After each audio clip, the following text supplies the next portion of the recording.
Pasibayo ng petunayan ning lokal na gobyerno ning Mabalacat City, inggelingan na niti king population at development programs kaibat nga sinambot kareng niyaya liwang galal king ganapan na di Outstanding Population Structure o TOPS awarding ceremony king pamanimuna ning Commission on Population and Development Region 3.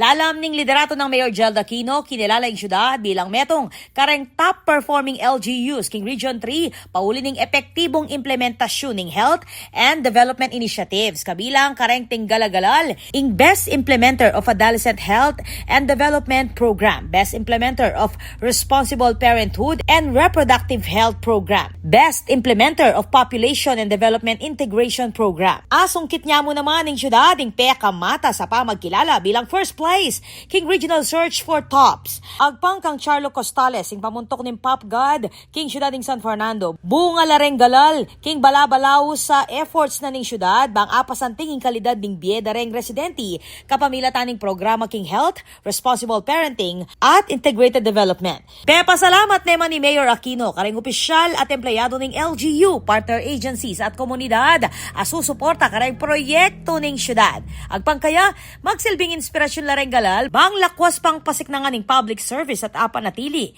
ing panga model LGU king rehiyon. Ako po, Patricia Mamangon para king News Force Pampanga. Balitang tutuking Balen, Sosuyo.